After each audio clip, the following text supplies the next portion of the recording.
Evening. I'd like to call the Council as a Whole Committee to order. June 16th, 2010. Continue the budget hearings. We will start with Public Works, pages 37 through 44, which covers Public Works, Engineering, Streets, Parks, and Cemetery. Good evening. Evening, Lenny. Like to say anything before I read the numbers, or? Yeah, just highlight a few things that you might be interested in. Sure. First, over the past year, we completed the ice storm cleanup and were successful in getting FEMA and MEMA reimbursement so that there was virtually no cost to the city. And now we're working on reimbursement for damage from the record rainstorms of March of this year. We've been working with the Office of Dam Safety to agree on a schedule for dam safety inspections, and we've shifted away from using consultants to do that work. We're starting a pavement maintenance program so that we can get more life out of our pavement, and a contract for crack sealing our streets was signed just last week. We purchased a new street sweeper with Chapter 90 funds and extended the workday for sweeping. So we're actually ahead of schedule this year, and work will be complete in a few weeks. And I should thank our street sweeper operator, Mr. Ledger, for all of his fine, conscientious work in getting that done. We're working on improving safety and morale within DPW by implementing a clothing policy, by holding weekly foreman's meetings to exchange ideas and keep everyone informed, and by working with the union on safety programs. We continued with public outreach this year by starting a firework program at Cogswell Park, starting an Adopt a Traffic Island program, and holding another very successful DPW Day last week.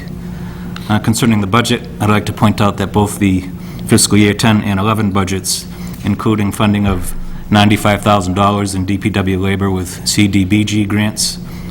So we're pleased that we can avoid layoffs by doing this, but everyone needs to understand that we must assign those man hours to CDBG projects, which reduces the workers available for regular DPW assignments.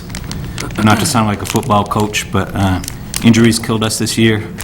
We had 6 men who were out for extended periods, ranging from 6 weeks to 11 months, including 5 who are out simultaneously this spring. And when someone is out, we still have to pay them out of the budget, but the work just doesn't get done. Thus, on most days this spring, we only had about 6 men working in the streets, including 2 men on potholes, 2 men sweeping streets, 1 man painting lines, and 1 man cleaning catch basins. So normal work, such as repairing the 75 catch basins and manholes that are collapsing, cleaning culverts, or replacing the asphalt berms that were destroyed by snowplows, are not getting done. In view of the manpower shortage, we're fortunate to be able to supplement our workers in various ways. I'd like to thank Tom Starr for arranging for help from state prisoners. We would not have been able to get the cemeteries ready for Memorial Day without their assistance. We also utilize prisoners from the Sheriff's Department, volunteers in the cemeteries, community service workers, and interns from the Shriver Job Corps and one of the stimulus programs. I'd also like to recognize our 2 deputy commissioners, Dennis Mernier of the Water Division and Joe Jordan of the Wastewater and Sewer Division, for their efforts in keeping those 2 important services running smoothly. They will review the enterprise funds with you separately after the general fund. So, do you have any questions, or do you want to read through the budget first? Yes. Councilors, we'll start just with that. Page 37 is a compilation of Public Works, and I'll give that number, and then we'll break them down for questions. The total for Public Works is $2,778,245. If we go to page 38, we have Public Works, Admin, Engineering, and Planning for a total of $375,879. We have Public Works Animal Control, $56,320. Public Works Building Care and Maintenance, $141,000. Public Works Cemetery, $150,538. Public Works Highway, $1,446,487. Public Works Parks, $208,021. and Public Works Snow and Ice, $400,000. Questions or comments? Councilor Di Natale. Thank you. Mr. Laxo, I just wanted to first say that you're doing a fantastic job with all the things that are under your belt right now. And your employees do a fantastic job as well. And I say that because every time I ask for assistance on a pothole getting fixed, a tree being cut down, catch basin being cleaned, it's usually done the next day, the latest. And the responsiveness and the attentiveness that your employees are giving to the people out there that request the services is top-notch. My question to you, first question is, the superintendent of streets position, have we started advertising for that job? No, not yet. We have one of our workers is filling in as the interim superintendent of streets. He's doing a great job with all the men, and we'll be advertising for that fairly soon for a permanent hire. Now, how many DPW workers right now, barring injured employees, how many non-injured employees are out there right now? Well, we've had just a few come back over the last week or so. So in the streets, we probably have 12. In the cemetery, 2, and in the parks, 4. And how many do you have out on injured leave right now? 2 are out injured, and then we have one in the hospital with an illness. Okay. My second question is, one thing that caught my eye on here was the reduction of tree removal costs, or reduction of tree removal budget of $13,000. What was the, I guess given the discussions we had about all the department budgets with what I'd like to say has excess in them, why are we cutting tree services? That seems to be a huge thing that you have a list a mile long of things that need to get done, so. Yeah. Well, I did that because over the past year, we went back through all the city council petitions regarding tree issues over the past 8 years or so, and we had put more money in that budget last year, and we were able to reduce almost all of the backlog, so that we're pretty close to catching up. Now the list is growing again, but since I thought we needed additional money in line painting this year, because the budget was pretty low the last couple of years, and there are a lot of streets that haven't been done for a while, so I traded off between those two. And my only other question right now is, I've noticed at the cemetery, Forest Hill, that the trucks are back over there. Was there, what happened? I remember they used to be parked at the garage. Is there been some change where we're moving them back over there now?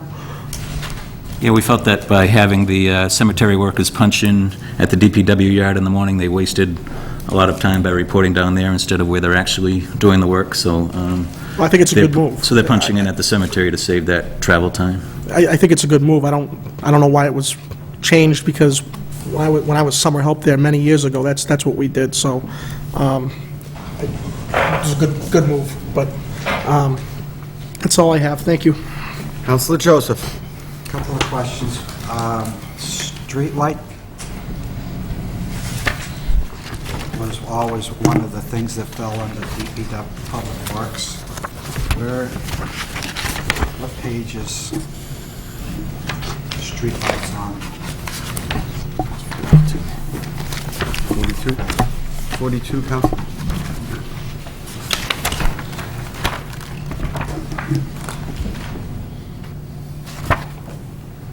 Second section, bottom, under Highway Services and Supplies. Contracted services. Okay, so that's not its own separate, that one just fell under everybody else's. Okay, and when, in City Hall, the people that clean City Hall, where are they on the budget? We don't have a custodian anymore, so is that something that falls under your We have a cleaning service that comes in on Tuesday and Thursday evenings, Yeah. and they're covered under City Hall supplies. No, supply other. So we're spending... Page 40. $35,000 for that service? No, that's just one item that comes under that line item. That also covers repairs, elevator inspection and service, Yeah. the exterminator, plumbing supplies, electrical supplies. And I know I've said this with Councilor Connery before, not to criticize, but are we getting what we need to keep this place clean with the amount of money that we're spending for cleaning this building? Because it really doesn't seem like we are. Yeah, I mean, the cleaning people are only here for a couple hours, twice a week, so I'm sure they could get more done if we paid for more time. I mean, just the rug out there alone is just... Do we have money to shampoo rugs or clean the place, or... Yeah, that rug in the hall is probably well beyond cleaning, so I have a local rug vendor coming in tomorrow to measure it out and give us a price for replacing the carpet. Okay. Good. And animal control, why is there an additional $5,000 in there? Yeah. Expenses?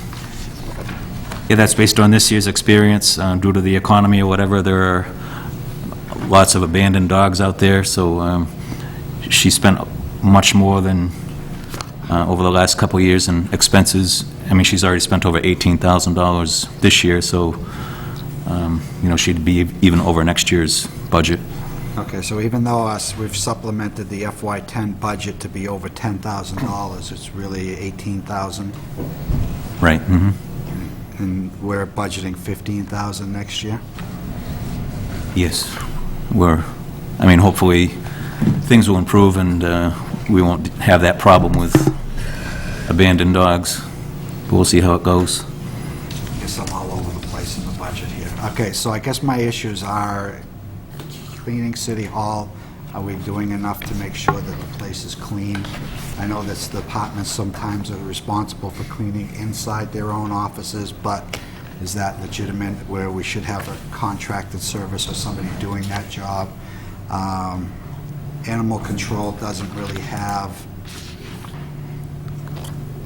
the budget reflected that they probably need, or we can't justify why they went from 10,000 to 15,000. And will we get the same amount of streetlights for $220,000 next year as we did this year? Yes, we should. I asked Unitil if they have any rate increases in the near future, and they're going to apply for one. They expect to get one on January 1st and another on June 1st. We don't know what will be approved yet, and we haven't been notified of any hearings yet, but we should be okay for fiscal year 11, fiscal year 12. We'll have an increase to deal with. Okay, thank you. Councilor Caddy. I've got a few questions. Lenny, tell me what the business manager is going to do under your control. I know your job is larger than you, and you could probably use a business manager, but what exactly is he going to do under your control? Yeah, there are quite a few things that need to be done. First is we need to get the DPW, especially the streets division, into the 21st century. I mean, they still do business the way they did it 50 years ago. We need to develop a system to consolidate all the requests for work that we get from all over the place. We get requests from the mayor's office, they come into my office, the dispatcher, the superintendent himself, and city council petitions. So we need to get a system to get all of those requests in one place and generate work orders and track how the work is done. Where will that person work? Where's his office? It would be on the fourth floor, With you? and there'd be a lot of other things to do besides, organizing work orders. We need to get a better handle on our fleet maintenance so that we keep records on each vehicle, so we get a bit, a more informed decisions can be made on when to replace a vehicle or to fix it. Also, the purchasing department has more work than they can handle, and a lot of that work comes from DPW, so if we do our own documents and our own bid analyses, then we can relieve the purchasing department of that work. Then the business manager could also develop the bid packages for CDBG projects that are managed by DPW. Will he be in charge in your absence, or is he going to just strictly stay as the business manager? Why are we assuming it's a he?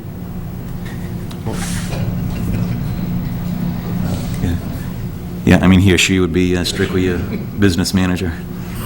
Not in charge in your absence? No.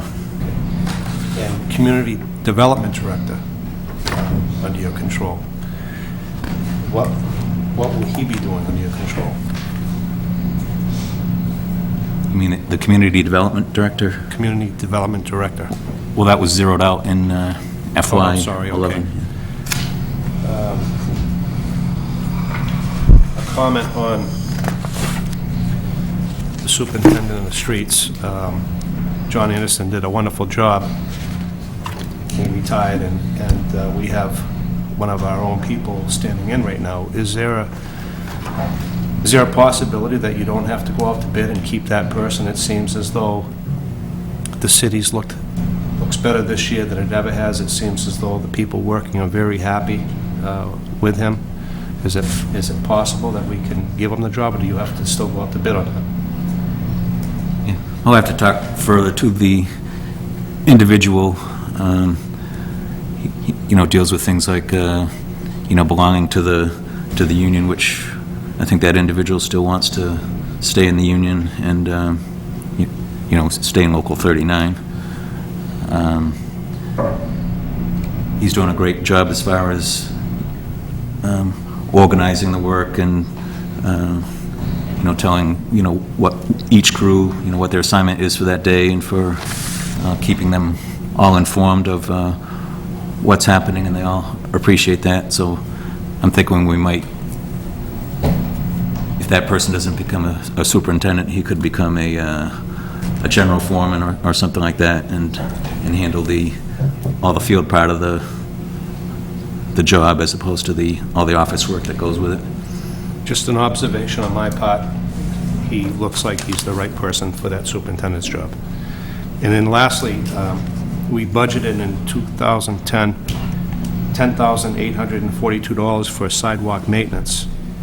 And I believe last night we transferred $5,000 out of that account, which meant you only spent $5,000. So you only have $5,000 budgeted this year, but certainly we have a lot more sidewalks that need repair. I'm wondering why you're making that decision.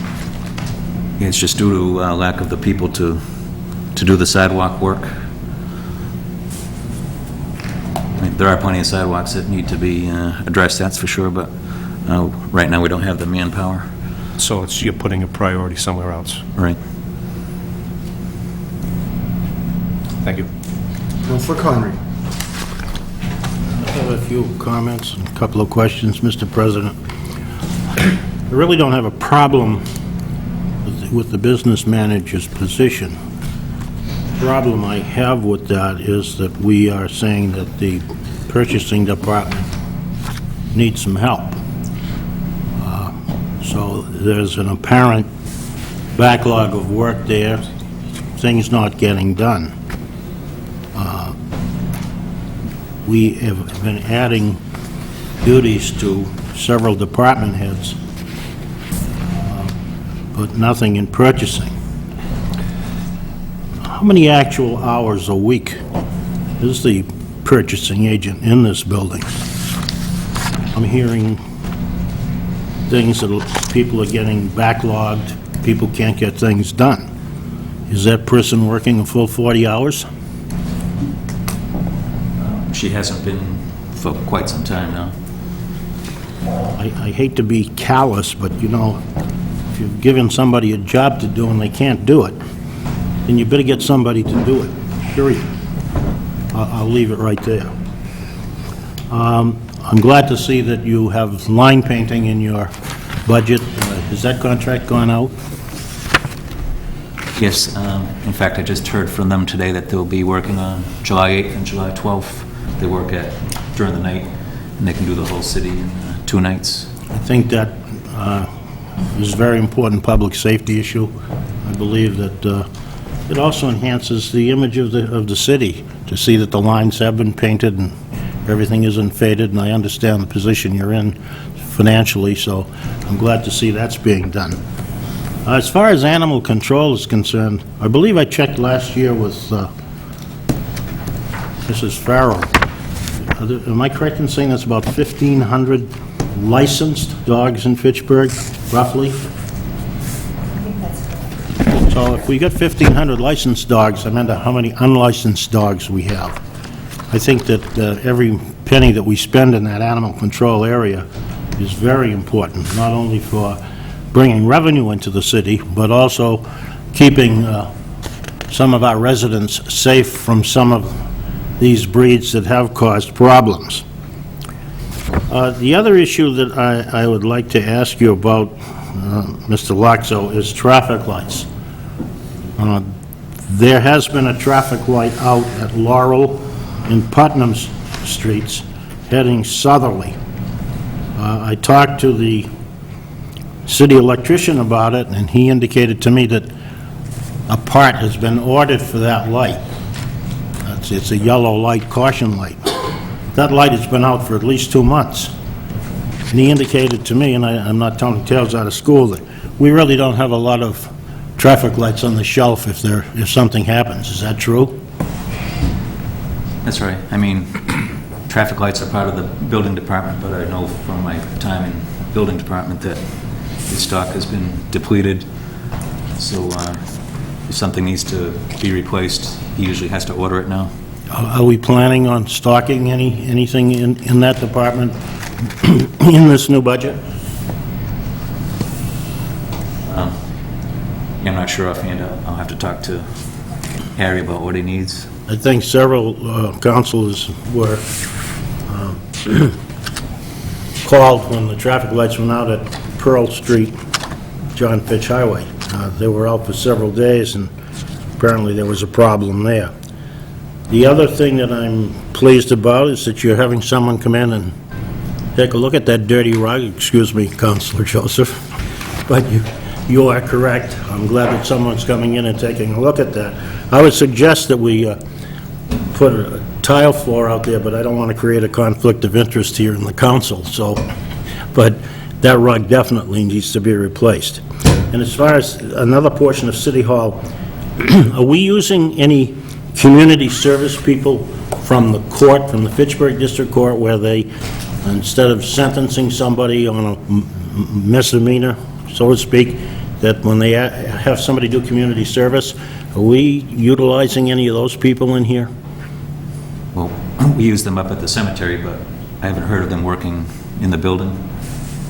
I'm sure that we'd have to be cautious, but we may be able to use some community service people here to keep City Hall clean. And finally, I just want to echo what Councilor Di Natale said. With the pyramid of issues that you are facing and the tasks that you have done a good job. Your people are doing a good job. They're very responsive. And I want to thank you and everybody in the DPW. Thank you. Okay, thanks. I'll pass that along. Councilor Clark. Thank you, Mr. President. Lenny, I echo what everyone else has said about your department. The people of Ward 1 appreciate what you and your folks do, and all those other affiliated agencies that are helping you out. It's a big job. My question is, when we took that bus ride in the winter, that lumpy, that kind of hoppity bus ride on that cold night.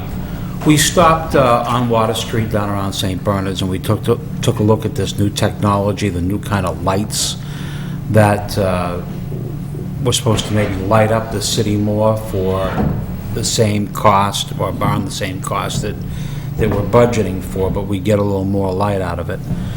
Has there been any kind of improvement made or any kind of discussion made about the new lights, and is there any progress on that end? I know we put up a few, but not many. Yeah, we have an EECBG grant that we're using to replace the city-owned decorative lights. The new lights have to be Energy Star rated, and so far we've only found lights that will work on the Fifth Street Bridge, and we just heard the other day about the possibility of a light that will fit on North Street. But that's our first effort at converting the high-pressure sodium to LEDs. Okay, now does Unitil have, are they the ones that are trying to get a newer kind of lamp out there as well? And, I mean, we're working with Unitil on replacing the decorative lights, and we had also had some discussions with them about converting the high-pressure sodium Cobra head lights throughout the city, but that's still a ways off. Okay. And the decorative lights are the ones on Main Street for the most part, right? They're... Yeah, Main Street, North Street, and the Fifth Street Bridge. Okay. But the other part of it, the Cobra lights are kind of moving along at a snail's pace. Right. Okay. If I could elaborate, the Cobra headlights that Unitil owns, we're charged on a rate that is set by the DPU. The decorative lights and the Fifth Street Bridge lights and other lights are owned and maintained for by the city, which means we are charged for the actual energy that we use. So to replace the Cobra headlights with LEDs, we might use significantly less energy, but we would be charged the same amount because there is no rate in existence for a LED light. And that's why things aren't moving. We're not going to spend money essentially passing on more savings to Unitil until they come up with a new rate. And that new rate, Unitil has been stalling, or they're coming up with proposals that I don't think capture the amount of savings that we would get. So until that new rate is set, we're just focusing on converting the lights that we own, that we would get charged, or we would actually benefit from the savings. Thank you, Mayor. I can remember you saying that night when we took the trip, and so it looks as though nothing's been improved on that end, which is disappointing, especially when wintertime comes and it's, dark at 5 o'clock and light until 6 o'clock the following day. So I would hope that there'd be some improvement in the next half year when it comes to those Cobra lights. But thank you. When we were looking into the LED lights, we talked to a few consultants, and one of them suggested that we look into the city purchasing the streetlight system from Unitil, and the City of Lowell and the City of Worcester are doing that right now, so that's something we can look into to see if it makes sense for us. Because we do pay a lot of money to Unitil to maintain the lights, and it might be more economical if we hired somebody to do that for us instead of going through Unitil. Sounds like it's something to look into, Lenny. Thank you. Councilor Salamito. Thank you, Mr. President. Lenny, I guess I would like to focus on maybe two issues, and one, streetlights. When we first looked at a map last year, you came out and you gave every council a great big map with all the lights that were on, were off, were projected to be turned on in the very near future.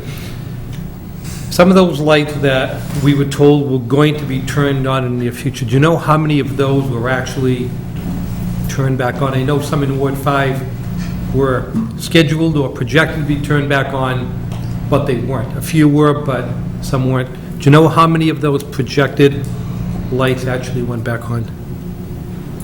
I don't remember the exact number off the top of my head, but it was, I think, it might have been about 150 lights that we did turn back on. Do you know how many were scheduled to go back on? I mean, was that about half that were scheduled to go back on? You had some that were definitely turned back on, and then you said there's going to be others to be turned on in the very near future. I think in that map they were color orange or something like that, if I remember. Do you know how many of those would actually turn back on? Because I'm still getting a few calls on. Yeah, I'll have to look at the numbers and get back to you. Another question is, when we looked at that map, there were a number of streetlights that were not shown on the map as in existence, but in fact they were on. For example, Cortlandt Street, which is off Townsend Street, a very short street, very, very short. There are 7 streetlights on that very short street. According to the map, there were no lights on that street whatsoever. But they were on, they were there and they were on, meaning the city of Fitchburg paid for them. But if you looked at the map, you would think, well, we're not paying for them, there are no lights there, and in fact, we were paying. I'm happy to say they're still on, but there's 7 of them on a very short street. I don't want people in that ward to have their lights turned off. But what I'm saying is, I think there are other areas where we don't think there are lights, and the map shows there aren't lights, but Unitil has a light and they're collecting money from the city of Fitchburg. I guess I would like maybe an update of that map, verify are there lights on that we previously were not aware of. You know, what happened was, I started tracking our streetlight bills against our own projections at the beginning of fiscal year 10, and after a couple months I could see that we were over budget on streetlights, and we couldn't understand why, because we had told Unitil to turn on, leave on X number of lights and shut everything else off, so it should have been, you know, our projection should have been accurate. So that opened up a whole can of worms where over the next 6 months, Unitil's personnel and our personnel had to compare notes and go out and track down hundreds of streetlights that were discrepancies between their records and our records. So after that effort, I think we're about 99.8% in agreement. There's, I think, 26 lights that are different between our records and their records now, where before it was in the hundreds. So now at least we know, everybody knows what lights are out there. Thank you. The streets on, the lights on North Street, who's paying for those, the college or the city of Fitchburg? From Main Street to Pearl Street, the city is paying, and then from Pearl Street to Ross Street, the college is paying. All right, thank you. Now, on the public works, and I personally, I think that's one of the most undemanded departments in the city of Fitchburg. 98% of the calls I get, and I'm guessing that most of my colleagues are the very same way. People don't call telling me we want more people of another department, and I'm not going to mention them here. But I get calls that they need, you know, potholes, curbs, you know, repairs. And I know you said you have about 12 men per day on the street. Is that what you have? Right, although most that of the is spring theory? we've had a lot of those dedicated to CDBG projects. Right. So men assigned that are not part of the CDBG projects is significantly less than, correct? Right. I mean, And on the that's in streets, theory that if they show up, I mean, they're not injured, in the summertime, they're on vacation, which is fair and reasonable, correct? Do we fill that, or do we just go without a man on the road at that time? if somebody isn't here, then his work just doesn't get done that day. But we don't fill it with overtime and... No. I mean, I know that we can't add to the budget, but I would ask the mayor if, and I know money's tight, but I think this is where the people really are concerned, and reasonably so, that try to, if we could allot some money, more money to the public works. I mean, I know it's the biggest in Ward 5 that I get the calls on, and I know I'm not alone, and I would ask the mayor to consider putting money so that the commissioner could hire money for overtime to keep at least 6 men on the road or 7 men on the road every day. Thanks, all. Thank you. Councilor Di Natale. Thank you, Mr. President. Last year, or maybe the beginning of this year, it might have been last year, but we had a supplemental public safety package. $20,000 of that package was earmarked to streetlights. Councilor Tran, a couple of months ago, asked about the progress of those lights being restored. And I went back to my archives last night, and I found the document that we were looking at that said what the $20,000 would get us. A couple of months ago, when Councilor Tran asked the question, the answer back to us was, well, all that 20 wasn't specifically just for 150 additional lights. It's to cover overages as well. And that's not true, because the sheet said 150. Didn't say anything about overages. I looked at it last night. Councilor Tran was right. You're telling us that there could be issues with Unitil and their turning off, turning on procedures that might have hampered the projections that we were given at that time, which would stop you from turning on all 150. If $20,000 would go towards 150 lights, I guess it's fair to assume that for every $10,000 we spend, that's 75 lights for the year. If we use that math, we probably have close to about 1,500 streetlights right now that could be funded out of $220,000. The problem that I have with the streetlight issue, I've always had, the issue has died down, obviously, because people were very upset about it for months, signed petitions, petition this, petition that, the issue has always been not to save money. It's been that there are still roads in this city that are completely dark.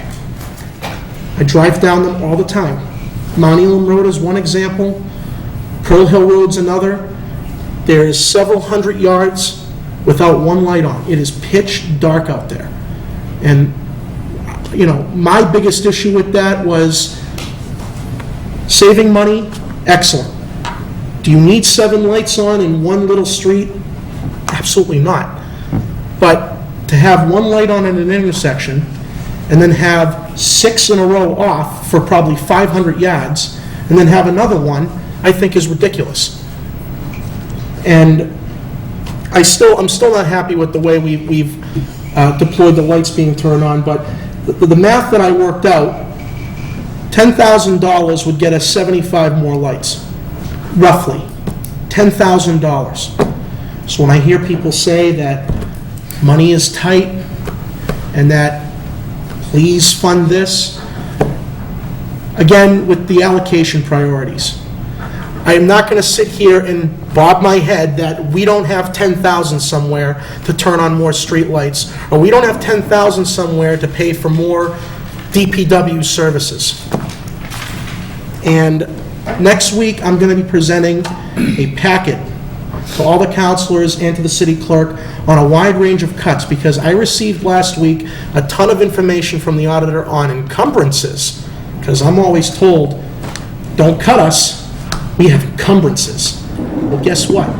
Those encumbrances make me smile even more now, because we were told last week from the treasurer that he's going to spend $60,000 in postage in 1 month. No, he's not. We could easily take $10,000 out of that account and give it to you for streetlights, and it wouldn't break the bank. So next week it's coming, and I always talk about public safety for police and fire.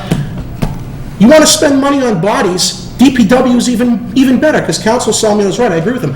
99% of the calls I get are for berm placements, repairs, sidewalk improvements, potholes, tree cutting, tree removal. That's all I ever get calls on. So if I agree, you're the most understaffed, and maybe even most underappreciated in terms of fire and police always get most of the attention. DPW gets the back seat. you know? But, seeing your budget last night, just, those things came to mind, that small investments would yield a big result. And it's entirely possible. Is it probable? We'll find out next week. But, you know, as I told the police chief and yourself, that's what I'll be recommending. And my hope in those cuts that, if they approve, is that the mayor will fund, if she wants to spend any of that money and not put it in free cash, I hope she does put a lot of it in free cash, but if she wants to spend some of it, either you or Chief Demora. That's it. Thank you. Yeah, I can bring you up to date a little bit on the streetlights. Last winter, when the $20,000 was appropriated to turn on more streetlights, we were concerned about, overages, and that's when we went through that whole exercise with Unitil that lasted 6 months on reconciling our accounts. And in the end, it turned out to be where they owed us money, not the other way around. So they gave us credits of, between Unitil and Direct Energy. We got about $13,000 credited on our streetlight bills. So, I mean, this year, we're actually going to underspend the streetlight account. But now that we know for sure how many lights we have out there, we're more comfortable with our projections, and we could probably turn on another 40 streetlights and be within the $220,000 budget next year, or the following year, depending on what kind of rate increases they get. I would ask that the focus be on backwoods roads. That, I'm telling you, you can't see 20 feet ahead of you on some of these roads. Thank God there's been no accidents, but it still doesn't settle well with the people out there. It's very unsettling. And I agree with Council Summey about finding out of that. I'd like to know, of that 150, how many we've restored, because that's how it was sold to us when we voted for that package. 20,000 gets you 150. And we were told months ago that that wasn't the case, even though the paper we have said it was. And if that's the reason, fine, but I'd like to know what the status is on that. So that'd be useful information. Thank you. Councilor Bove. Thank you, Mr. President. Lenny, the projects that we have going for CDBG projects, do they take precedent over the work that our employees should be doing on our city streets? Well, $95,000 of our labor is charged to CDBG, so we have to spend that money to stay within the... We have to spend that money on CDBG, or else we'd run over our regular budget. Is there any way we could utilize some of our own people on our own projects, as well as keep the CDBG project going? This is, it's all well and good to have CDBG projects and have this extra money coming in or whatever, but at what cost to the city?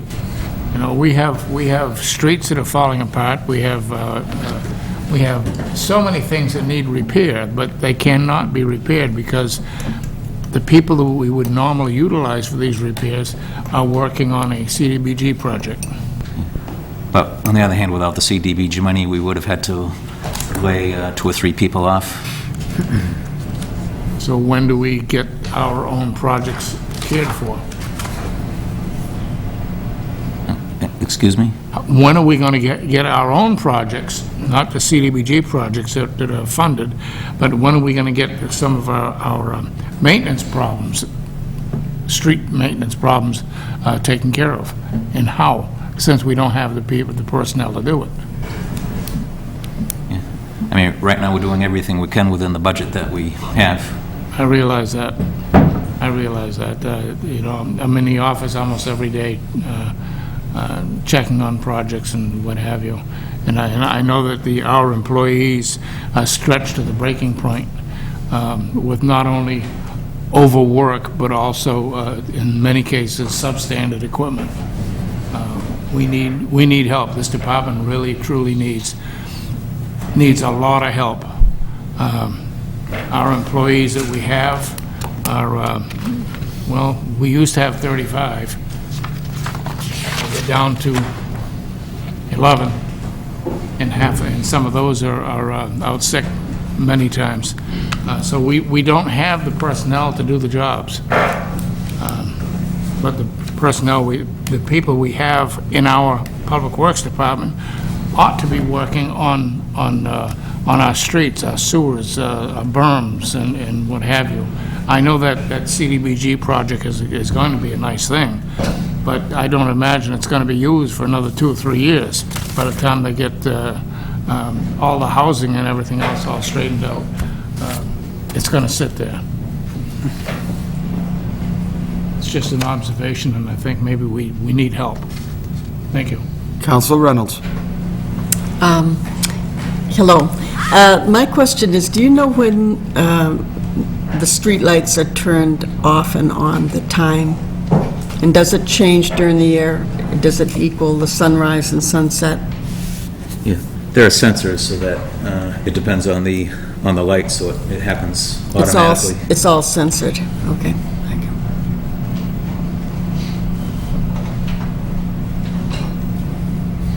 Councilor Caddy. Lenny, if Unitil gave us a check back for $13,000 after the streetlight audit, what happened to the $20,000 that the council gave to turn on the extra lights? I mean, it's, we turned on a number of lights, which was funded out of that $20,000. And then there was a, one-time credit, which we see this year, so we'll underspend our streetlight budget this year, but, we won't get that credit again next year. I'm not saying it's your fault, but I was one of those guys who voted to put $20,000 back into that account.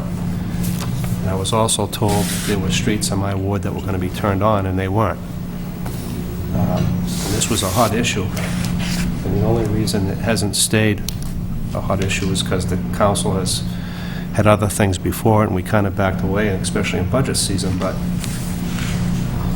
I just don't like the idea that we voted on something and then it changed, and I know it's not your fault. I just that's all I'll say about that. Thank you. Council Reynolds. The conversation that just took place evokes a question on my part. If they overcharged us $13,000 this last year, do you think that they overcharged us in previous years? And did you look into it? I'm sure they did. I mean, we found out that, just to give you an example, if you cross, the boundary between Leominster and Fitchburg was changed around 1950 or so, and there were streets that ran across where Route 2 is now, like Mount Elam Road was one, and Abbott Ave is another. And when we started turning off streetlights, we got a phone call from Leominster City Hall saying, "Why did you turn off our streetlights?" So it turns out there were lights on the south side of Route 2 that Fitchburg had been paying for about 60 years. Do we have recourse? Why not? We should have recourse. We brought that up with Unitil, and they went back and said, well, for every one that was on all that time, there are others that we didn't charge you for. So at that time, they said it was a wash. They said that, but what do we say? And then we went through that exercise reconciling our accounts, and that's when they gave us the credit. So they were charging us for more lights probably for over the years. I'm not sure how far we could go back. Why not push? Yeah. And I can check with the city solicitor to see if we have any. Please do. recourse. Thank you. Any other questions or comments regarding Public Works? Councilor Caddy.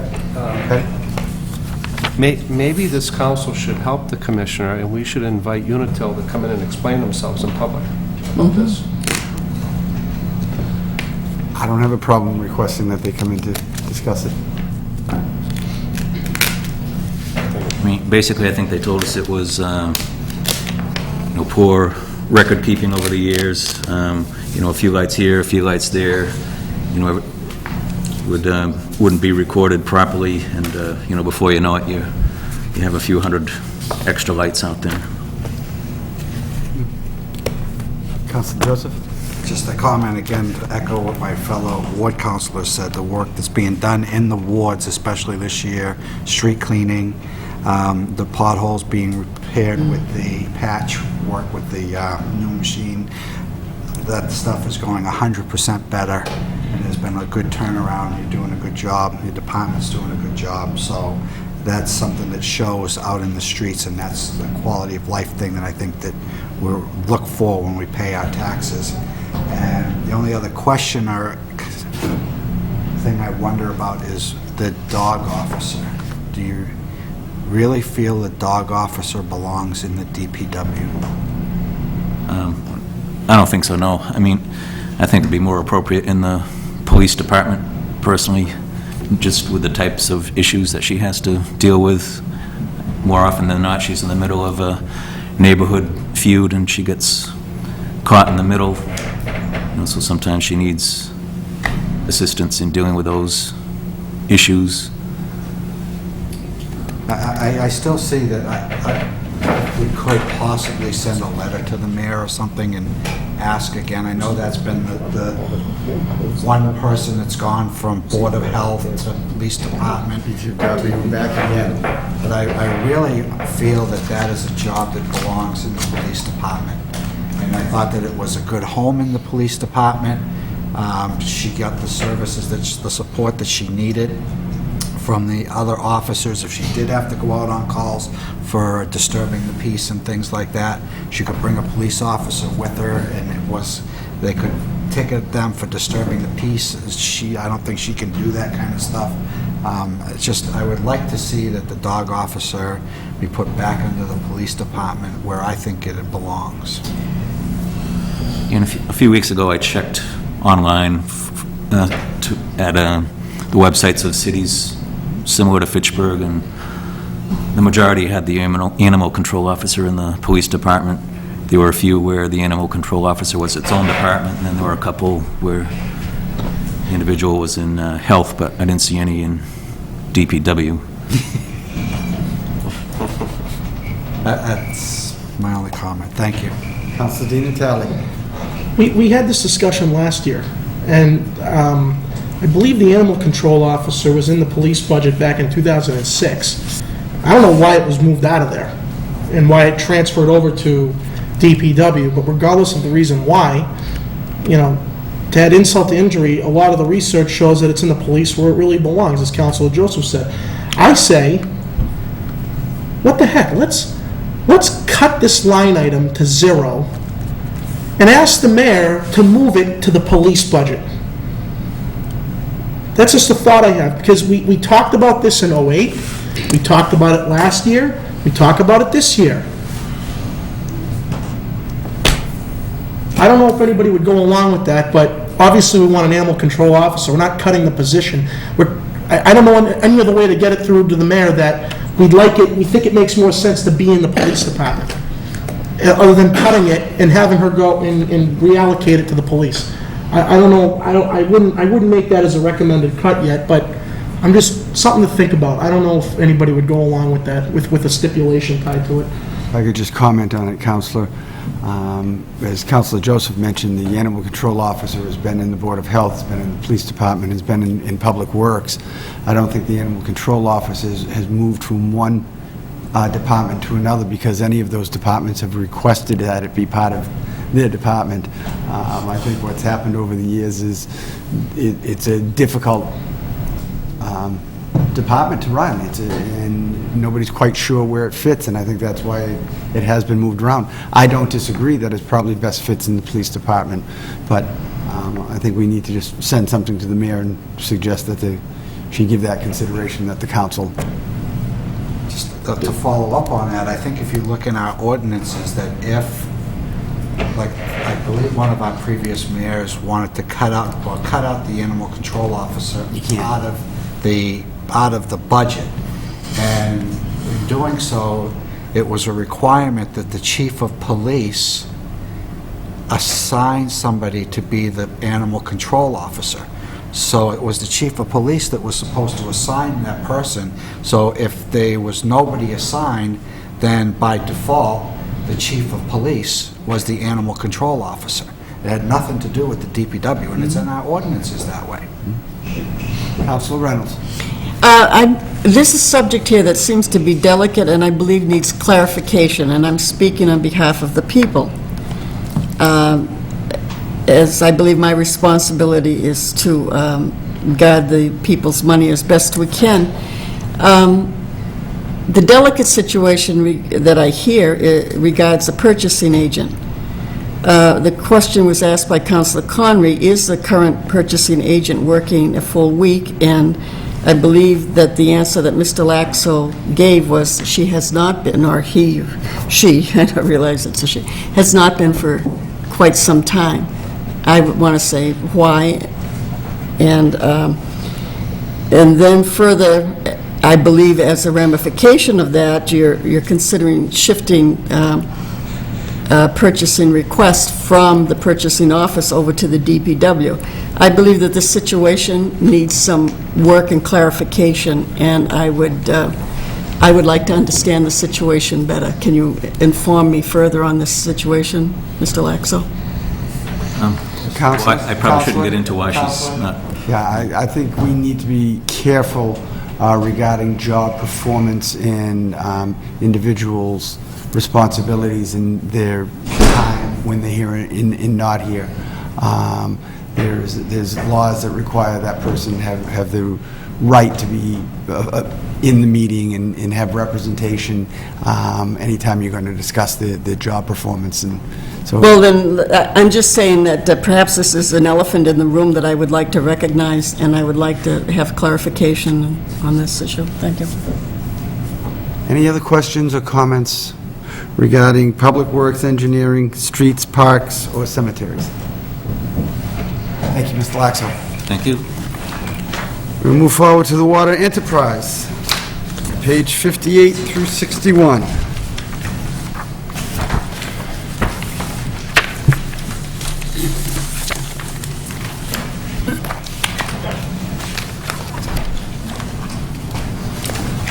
Councilors that didn't get this handout before the meeting. Thanks. Anybody else didn't get a handout?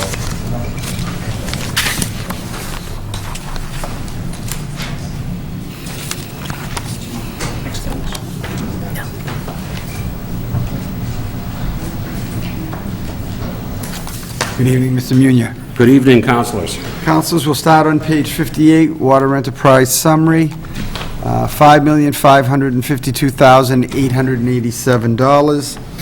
Page 59, water enterprise personal services, $1,260,187. Water enterprise expenses, $782,700. Water enterprise regional water treatment expense, $670,000. Water enterprise reimbursement to the city, $700,000. Water enterprise debt service, $1,890,000. Water enterprise capital expenditures, $250,000. Like to comment, Dennis? Yes, thank you, Mr. President. I guess I would start out with the handout that this is just a point of clarification. All of the FY11 budget numbers that you see are correct, but in the summary on page 58, when I received the budget, I realized that some of these numbers that were printed for FY10, for this current fiscal year, were incorrect, and I think it was a matter of typos or some things that were cut and pasted that didn't carry over properly. So if I could just refer you to the corrected version.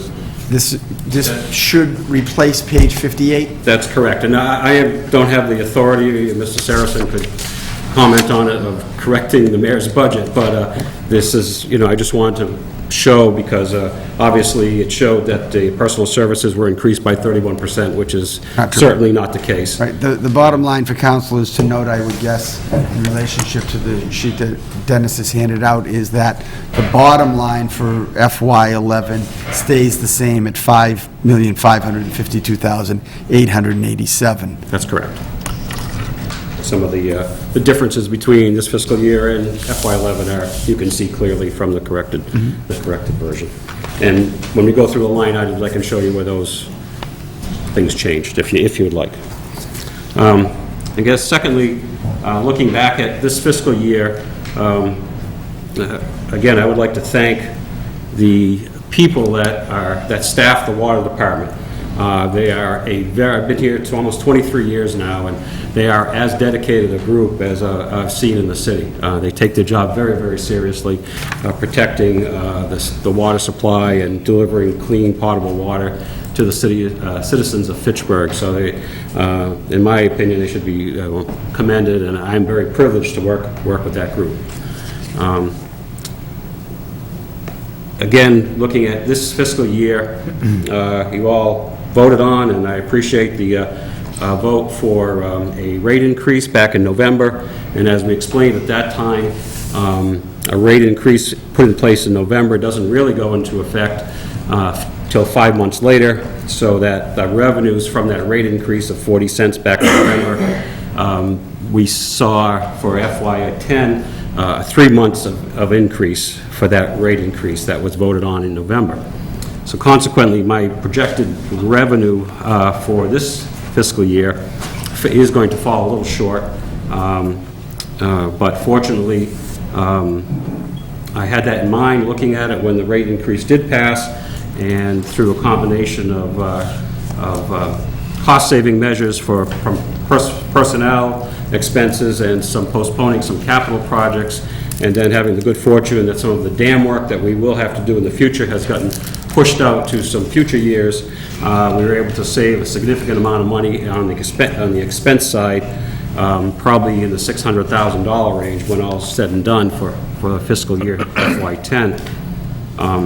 The reason I'm mentioning that is that I had projected that our retained earnings in the Water Enterprise Fund would be down to about $220,000 at the end of fiscal year 10, if all things had kind of played out as we projected when we sat here a year ago.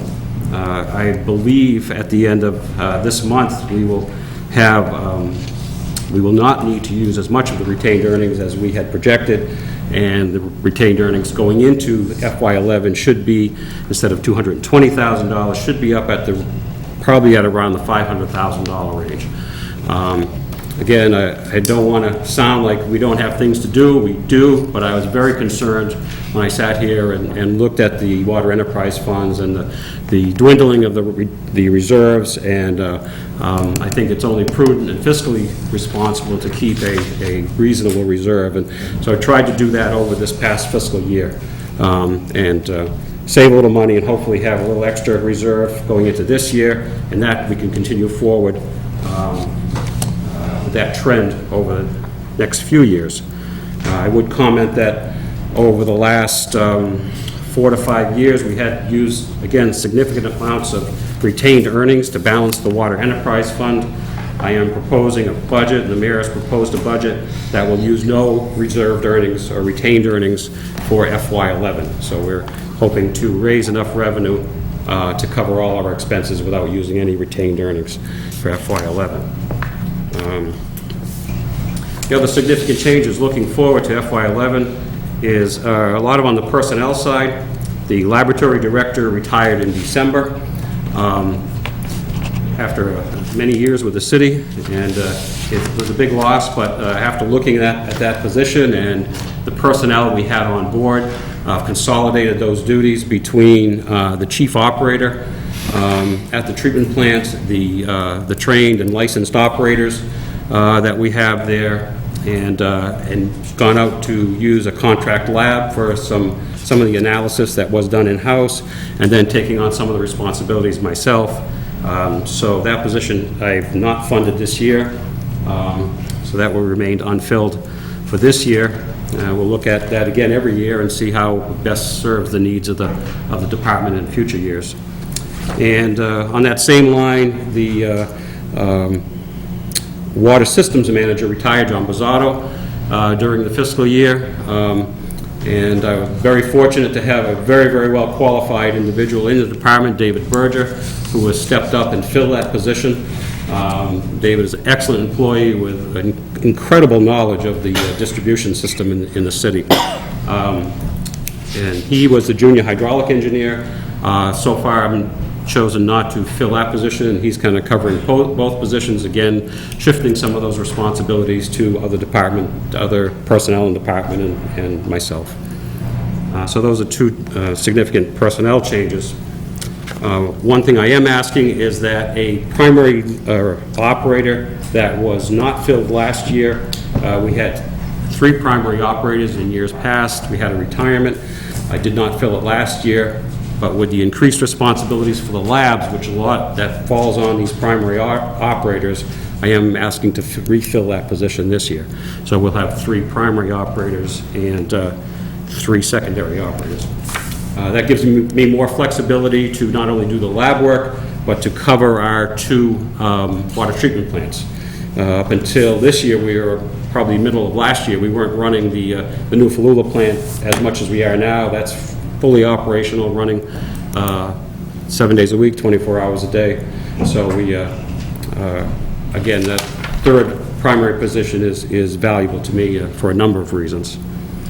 And then on capital side, our big capital projects, which as we've discussed many times, is the rebuild of the clarifiers at the regional plant. And again, we're taking on some of the dam projects that are mandated by the state. Councilor Di Natale. Mr. President, through you to Mrs. Saracen, not suggesting that I will, but I'm just curious, if the enterprise accounts wastewater, water, airport, I know the airport's not enterprise, but if we were to make recommended cuts from the water budget or the wastewater budget, what happens? Does that mean that if the council were to approve the cuts, I mean, I assume that everything stays within that water, if we cut from the water department enterprise account, it doesn't go somewhere else. It would just be cut, correct? Correct. And if we were to cut something from one of these enterprise accounts, would it be fair to say that that would maybe increase their chances or likelihood of having additional money left over at the end of the year to go into reserve? Yes, if they don't spend the money, if it's not budgeted, they're not allowed to overspend their budget like any other department. So by spending less money, there will be more money left in the reserve at year end. Because I'm guilty of this for 3 years. I haven't really focused a lot on the enterprise funds in terms of cutting, but I always said to myself, you know, they have expenses and they have to be balanced out by what they take in for revenue. And if the expenses come in less than the revenue, obviously they have a surplus. And I just feel like if there are some cuts to be made that we agree on or we think are prudent, I don't necessarily see it as a punishment or anything, but further a better possibility of having even more money left over at the end of the year to carry forward to the following year. I don't think the water or the wastewater director would like that, but like cuts in their budget, but I just wanted to know what would happen if we would suggest that be done. One caution is you want to make sure you don't cut an area that would result in them unable to generate the revenue. That would hurt the revenue side. Okay. You know. I'm sure that would come out. Would that come out, though, if... Well, I would think Dennis or the department would be able to try to convince you that that would create a problem on the revenue side, so it would be counterproductive. Okay. Okay. So my first question, Mr. Munier, is I see here it says $50,000 is increased for contracted services, but a $50,000 decrease in distribution system repairs. Is that a one-for-one there? It is a one-for-one. They're just trying to account for where the money is spent. Again, we have a contract with a repair company to come in and do distribution repairs, and so I thought it was better defined as being that money being spent under contracted services as opposed to distribution. And $20,000 reduction for heating fuel? Our fuel prices went down from last year. Okay, and $30,000 is cut from chemical water treatment. Again, the efficiencies of my chief operator, who's taken a very hard look at that.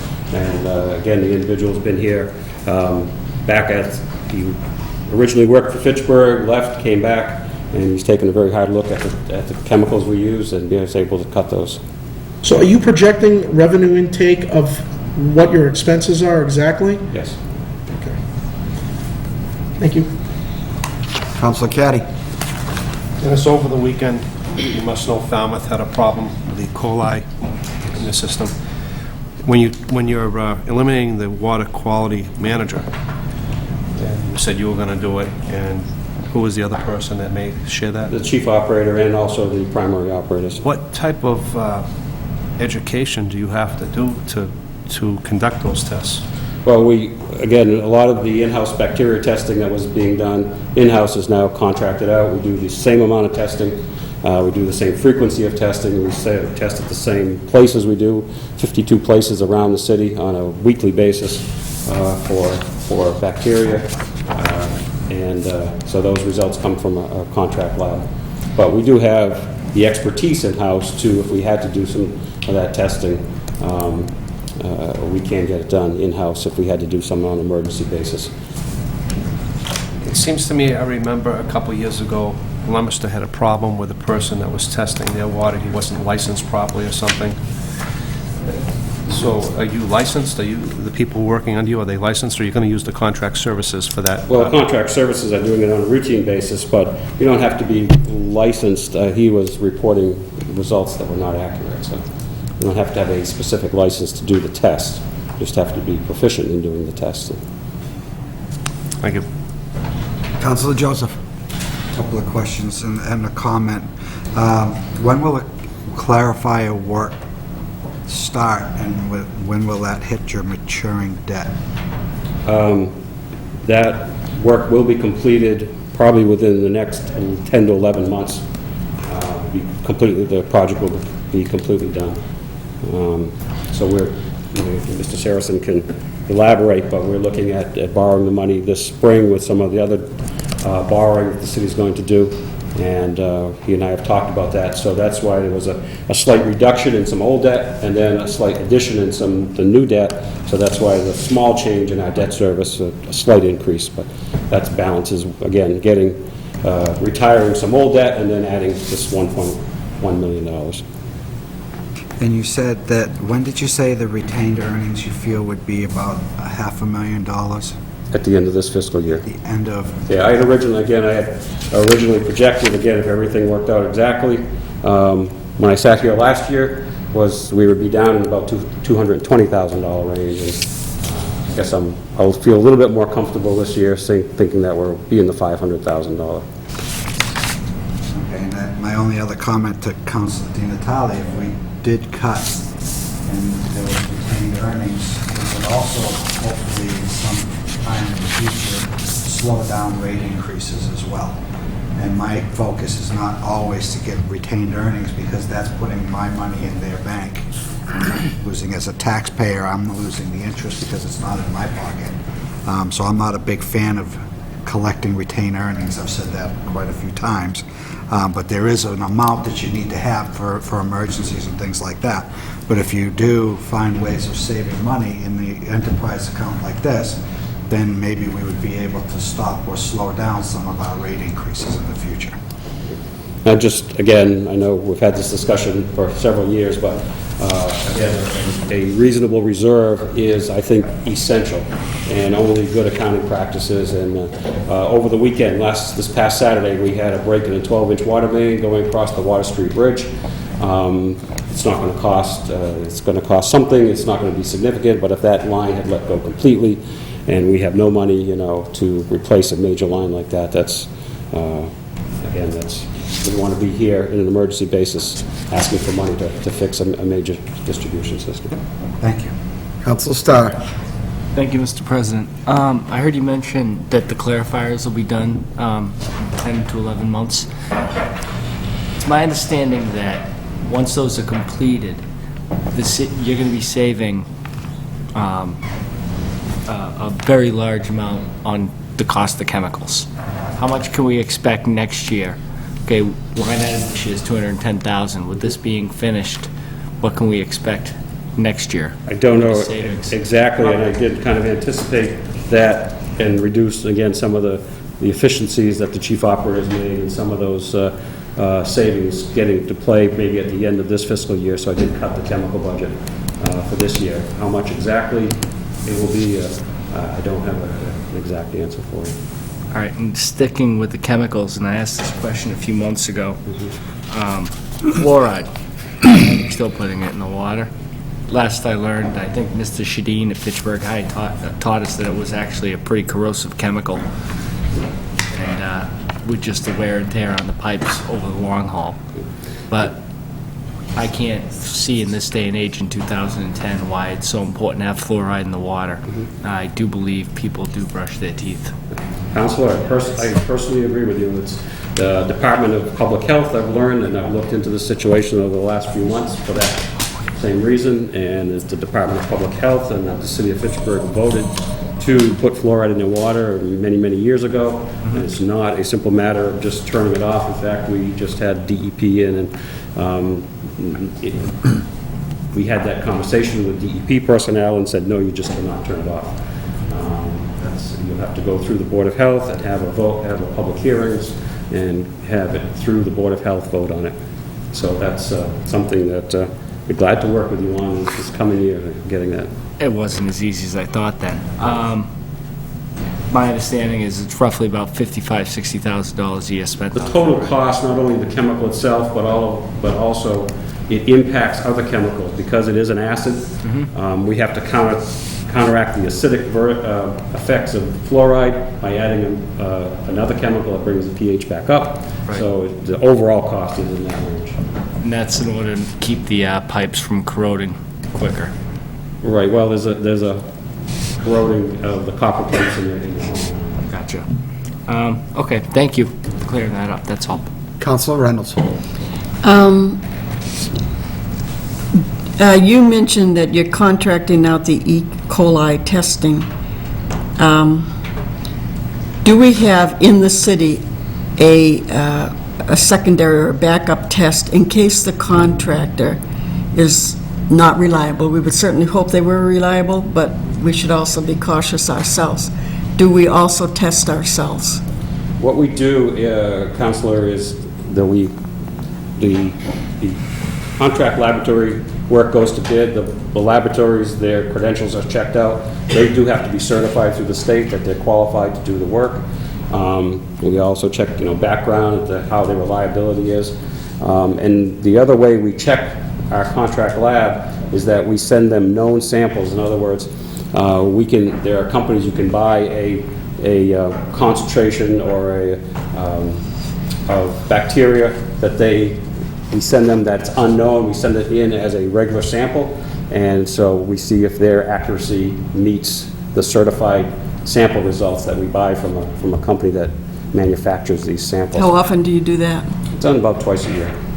The reason I say that is because I've lost some confidence in contractors. I mean, when you hear about the Arlington Cemetery debacle with our veterans and others, I think I would prefer to see a more active safeguard within the city. Do you know if Falmouth had a contractor that was checking the E. coli? I don't know specifically about Falmouth. I know probably the majority of the water departments in the state send their bacteria samples out to contract labs. Would you please check on that? Sure. Thank you. Any other questions or comments regarding, Counselor Clark. Thank you, Mr. President. Dennis, just one quick question. There was talk in the last year or two about the use of alternative energy up at the water plant. Is that still talk, or is there an actual plan? Well, we have two projects ongoing. We're moving forward with a smaller project, which is an inline electric turbine, hydraulic electric turbine, that will be installed in our Narrows Road pressure reducing station. As the water comes out of our Westminster facility, it comes down the road at about 85 psi. We drop that pressure down to about 6 as it goes through what's called a pressure reducing valve. We're going to take advantage of that pressure drop, that energy that's lost through that pressure reducing valve, by putting in a hydraulic turbine that will generate about 27 kilowatts of electricity and feed that back into the grid. We're successful in getting a grant to do the engineering and the feasibility, and that contract was just issued. So the feasibility study is moving forward. I don't know exactly when we'll have that installed, probably within the next year and a half to 2 years. So that's one project. And I continue to look at wind turbine installation on watershed land, specifically the northern watershed behind the Falula plant. That's a long-term project. The next step is getting what's called a meteorological tower installed, which would actually gather data for 12 months of the actual wind speed and direction to verify that we have enough wind to justify the expense of putting a large wind turbine in at that location. If anybody has the opportunity to go north to Templeton, to the Narragansett Regional High School, they just completed a 6-year project of putting in a turbine that would be the same size as 400 feet in the air behind the high school in Templeton, and that's, if you want to see what it would look like, it's pretty impressive. And probably a mixed opinions about whether it looks good or not, but that's kind of right on the main street. But that's the size of turbine we're looking at, and would be 1.65 megawatts of electricity. But I'm thinking that's, things go well, 4 to 5 years down the road. It's just a very long, cumbersome process. Thank you, Dennis. Council Reynolds. I want to tell you, Mr. Mooney, I have seen that, and it's very impressive, and it's quite beautiful, I think. It's a rare form of architecture. And the residents up there are excited about that. Very So I don't believe it's actually operative yet. It's in place. August until it August. starts burning, yes. So we'll have to keep our eye on that. Another thing, I must tell you how impressed I was with the work of the Falula plant when I went down there. Impressed and grateful for the work that you all do for the city. Thank you. Any other questions or comments regarding the Water Enterprise Fund? Thank you, Dennis. Thank you. Move on to Wastewater Enterprise, page 54 through 57.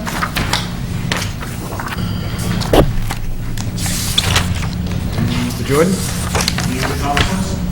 Wastewater summary, total $9,995,000. Wastewater Enterprise Personal Services, $1,959,981. Wastewater expenses, $4,009,550. Wastewater reimbursement to the city, $850,000. And wastewater enterprise debt service, $2,985,469,000. Wastewater capital expenditures, $190,000. Joe? So listen, I just want to make a brief comment. Just like to begin by, again, as with other departments, I'd like to extend a thanks to all the employees down at the plant. They really do an excellent job considering the age of the plant, the condition of it. We are making progress down there, as many of you know. We just completed close to $13 million in upgrades over the last 2-3 years, but there's still a lot that needs to be done down there, and you know, I really have to take my hat off to the guys down there who are, like many other departments, it's an aging staff, and they're doing a superb job with considering the age of the plant. As I said, with our projects, as many of you know, we've really completed some extensive projects down there, most notably with the grit facility, and we've also made substantial improvements on odor control. The odor control projects As many of you are aware, was quite the issue several years ago with lawsuits from Leominster. I'm pleased to say that over the last 2-3 years and this past year, we're down to 1 or 2 complaints per year. And generally, when we check those out, it's very difficult to substantiate. With the grit project has been long overdue. This was done through an administrative order. It's unfortunate it got to that point, but I have to say, with the completion of that, it's made a tremendous improvement down at the plant. We have not lost any equipment since coming online, and the true test really, as you all know, we had historic rains in March and April, and the facility performed flawlessly. It kept the grit out of the system and kept all the downstream equipment up and running. We are moving forward for fiscal 2011. We do have on the board next stage of separation projects. We're going to do 2 more projects with separation in the city down in the Water Street area and over at the South Street, Mill Cross Streets area. With the completion of that, that should bring us to about 50% separation of what needed to be separated. The first round, it made a big difference. It dropped the peak flows by just about 10%. We expect to see another reduction with this next set, which reduces the flows, which in turn helps to reduce the cost of chemicals needed. Personnel-wise, as I said, we have agent staff. We had 4 retirements this past year, and regretfully, the plant superintendent has been out since last July. He was diagnosed with cancer, and regretfully, I don't think he'll be back. So it's really been hard on the people down there. But, you know, they've really stepped up to the plate and have really done a good job over this last year. We are, I would like to briefly note, I've been saying to council over the last several years that we really need to take some action on the collection system, and that there will be some kind of order coming down from EPA jointly with the Department of Justice, and we will be meeting with them for the first time to discuss a long-term plan to address all the issues in the collection system and at the plant on June 29th. And this will be an all-encompassing plan to correct all deficiencies both in the collection system and at the plant. It's expected to be a 15 to 25-year plan. Unfortunately, I can't give you any details because I don't have any. As I said, our first meeting will be in June, but the outcome of that, I think, really will drive the future of the department. And this will be issued in the form of a consent decree, which is essentially a court order. There will be provisions in there for us to make adjustments as we go, but it will be rather rigid when it is finally issued. And with that, are there any questions? Councilor Di Natale. I have a series of questions on what I'm looking at here, just for some clarification. We're adding an environmental engineer? Counselor, that is an error, and I think maybe that was a copy and paste error.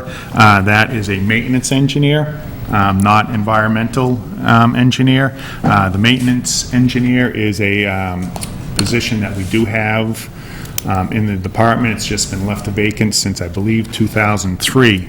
I think this is a very important position to bring on in light of the $13 million in new equipment. We really need to be proactive in our preventive maintenance. I know when I first started, council made the comment is, when we put new equipment in, are we going to let it fall apart? And I said, no, that's not my intention. I think this position is warranted. It's absolutely necessary to keep on top of the maintenance at the plant, especially with all this new equipment coming online. You said we didn't have one since 2003. Why is it showing us having stuff in '09, '08? Again, I think due to the cutting and pasting, we did have an environmental engineer for a 2-year period. That position was dropped due to our funding, and those duties were picked up by other personnel. So the '07, '08, '09, those amounts did reflect an environmental engineer, which is not being funded this year, but for 2011, that $55,000 is for a maintenance engineer, not the environmental, and I apologize for the error in the budget. Oh, don't apologize. Did you get this? When did you get this? Well, I got it with everyone else, I want to say a couple of weeks ago. Shocking, because you're not the only one who got their budget after we did. Because these things would have been caught before we got the budget.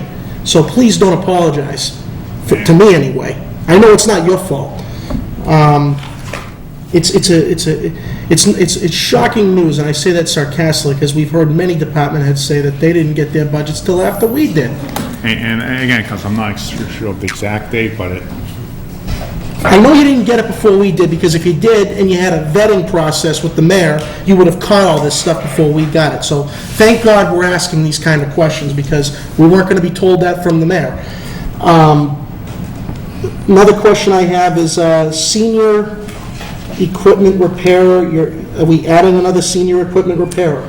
I think, Council, that really reflects what happened there is last year, as you know, the plan originally was that the West Plant was going to cease operation as a treatment facility. The budget was adjusted, and that position, I was expecting to do layoff of personnel, and with shifting people, I really thought that I was going to lose one. With the reassignment of the West Plant, DEP did require that we have no net staff reduction as a result of discontinuing treatment at the West Plant. As a result, the senior maintenance engineer has been transferred to the East Plant, and essentially what we try to do now is run 2 separate crews down there. DEP can tell the city not to... The DEP can mandate our staffing requirements, correct. Based on the process we have running at any given time dictates how many people we have to have on staff. Thank you. My other, well, this is more of a comment. I've just caught my eye is that I know this is contractual stuff, but clothing allowance went up by $2,600. Vacation personal day buybacks went up by $10,000. And pager allowance went up by $11,450. I'm assuming those are from the recent, those are contractual, I know, but I just... The vacation personal, that I adjust annually based on, I try to look back over several years and look at trends. I know I had 4 retirements this year, and what people are doing now as they approach retirement, the last 3-4 years of their time with us, they sell back the maximum amount they possibly can as an effort to boost up their annual salary. Retirements are based on straight time, doesn't include overtime. The pager allowance, a big reason for the increase there is that with the collections operators coming on board, they are part of the DPW union, and they just have different payouts for pagers, and that's what it converted to. Unfortunately, it's a little bit more than what it is in wastewater.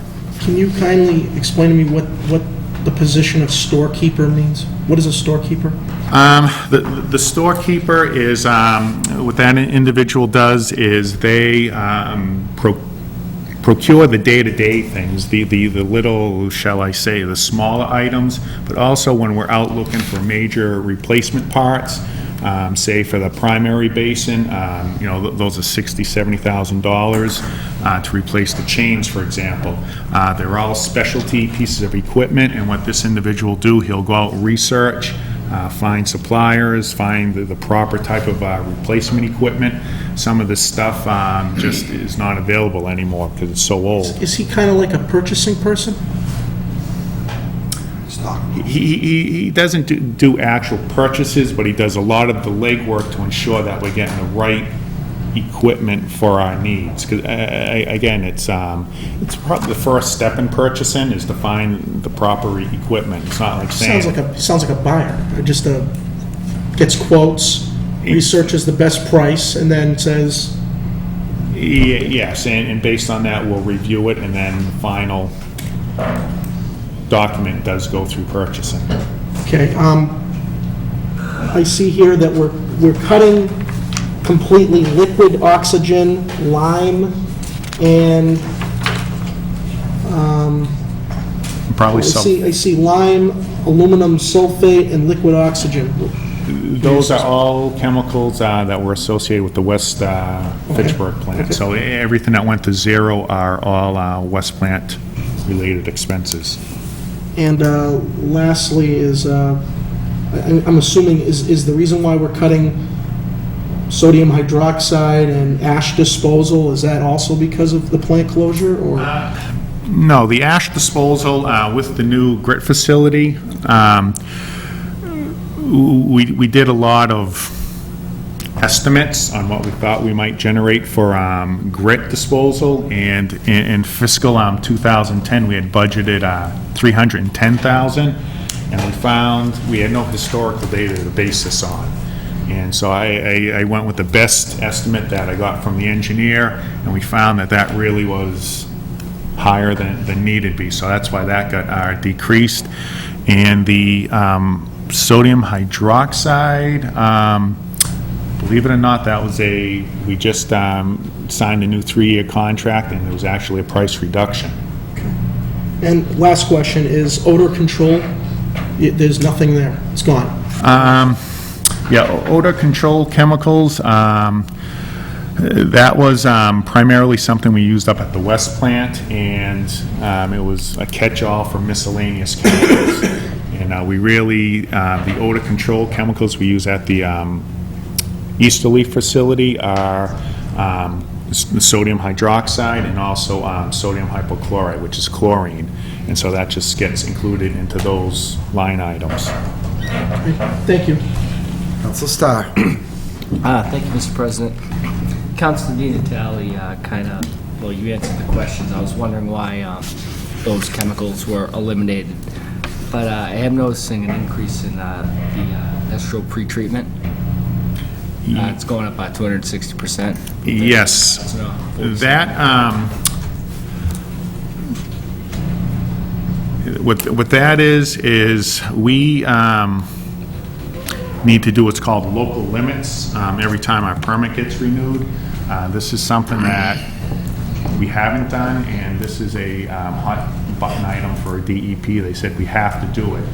Local limits basically is that's the amount of pollutant loads you can give to the industries throughout the city, and that's all administered through the industrial pretreatment program. So the cost to do that study was included in that line item.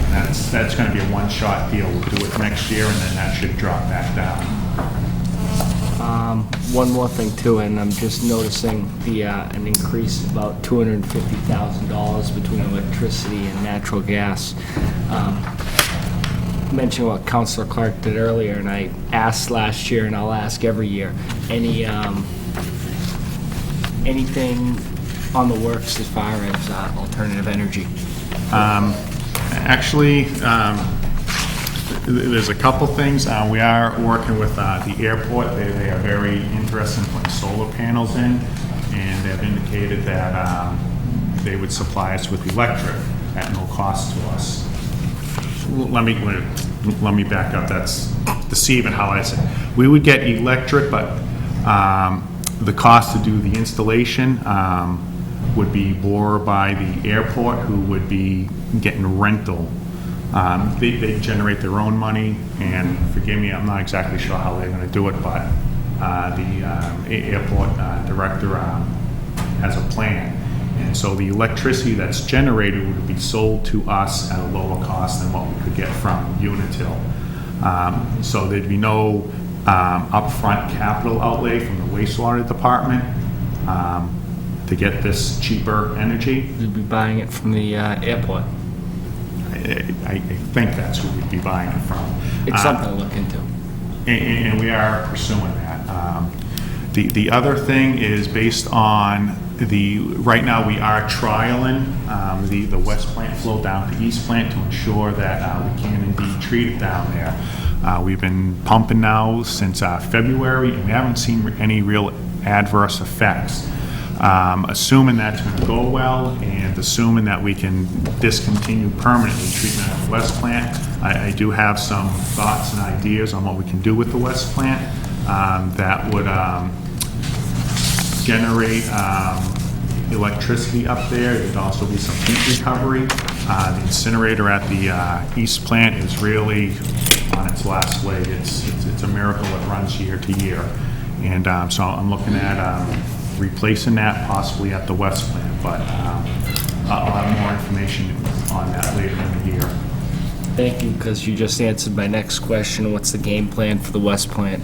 And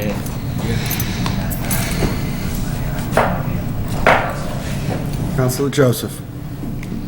Where would you expect to be at the end of this year or next year with retained earnings? Council, I hope to break even. We've had, the debt service has jumped over the last couple of years, and I know when we got the rate increases in previously that I thought that we would have retained earnings, but just with the cost at the plant, you know, with all this new equipment comes additional operation and maintenance cost. I can say fiscal 2010, we are right on the wire. And I'm still looking at to see how we're going to end up. I don't project any retained earnings. Basically, my revenues are going to meet expenses for next year, and then going forward, based on the outcome of what these negotiations yield with EPA, I wouldn't even venture a guess as to where we're going fiscal 2012 and beyond. I guess the reason I asked that, or the reason that I'm concerned, okay, is because we had a rate increase. The rate increase was based on getting you ahead, okay, and not putting you behind, okay? But yet, your budget is increased by 3%, $310,000, which is people and chemicals and all kinds of electricity and all kinds of different things, where you've increased your budget by over $250,000 and you're not getting any retained earnings. So it bothers me, because are you going to come back for another rate increase in order to break even when we gave you a rate increase so that you could make money, and you're spending the money faster than you're making it by adding personnel to the department? So I guess I'm a little bit ticked, okay, by looking at your budget and seeing that it's been increased by $310,000, when additional monies that we said that we were giving you for the rate increases was going to go into retained earnings so that you could get different parts, or at least have some money in a pool so that if something broke, you would be able to repair it or replace it without continuing to let the facility fall apart. But instead, you put it in personnel. And I guess that really burns me. Councilor, You should be putting it in parts. exception to that. Okay. I'm adding one person, personnel, maintenance engineer. We have $13 million. We have to maintain that. Everything else is contractual. I don't have any say on that. Additionally, if I may be blunt, Who negotiates your contract? What do you mean you have no say on that. You're part of the negotiations when it comes to... Right, I do not control where that goes. We negotiate the best we can. There's a whole, it's not just myself, as with every other department. The negotiations, there's an attorney who does literally most of the negotiations. And council, they didn't get any more or any less than anyone else. I added one position. DEP said, regardless of what happens, you have to maintain the staffing level. That's out of my hands. I can't cut people if I have DEP ordering me to maintain my staffing level. It says $55,000 for a new maintenance engineer. Down below, it says that you've added $43,000 to a senior equipment repairer. I'm going to consider it, I guess it's a wash, where you went with a senior wastewater operator versus a wastewater operator, so I guess that's not a new position, but I'm seeing at least 2 new positions in here. The equipment repairer, again, I was anticipating layoffs, but DEP informed me differently, that I could not reduce my staff. So the change from 10 to 11 was we had 2 senior equipment repairers. I was going to eliminate one with the ceasing of operation of the West plant. From the time the fiscal 10 budget, we were halfway through fiscal 10 when all this happened, and I believe it was, I can dig the letter out, but it was after the fiscal year began that DEP came in and said, you will not have a net reduction of staff. And so the only new position for this year really is that maintenance engineer. I think that you know, some of the other line items, like the buybacks went up. You know, contractually, it's been in there for, since I can remember, that they can sell back up to every employee essentially can sell back 4 weeks. If I budgeted for that, that number would be huge. Again, what I try to do is put a realistic number in there as to what I think it's going to happen. Mr. Munier had indicated that his electrical and his gas dollars went down, but yours went up $250,000. And again, it's, you know, we're doing our very best to keep the incinerator, which is 35-plus years old, in peak operating condition. The RTO, the thermal oxidizer, which is required for the air pollution permit, that also uses a tremendous amount of natural gas. Again, if we can do something at the West plant, I have an idea where I think we can save money, but it's something that we really need to research before hopping into it. And again, it's, you know, all that does deal with, you know, the burn of sludge, but that, I can tell you, is being reduced. The amount of sludge that we can take in due to compliance-related issues we've been having. And so that budget's actually going down. Just, to me, it seems like a money pit. We keep pumping money into it. We keep hoping that we're going to get ahead. We keep hoping that the money that we're doing for rate increases, or you keep promising us that it's going to go into retained earnings so that you can do improvements to the plant, and you can make, you can have money in the bank so that if something breaks, you can fix it.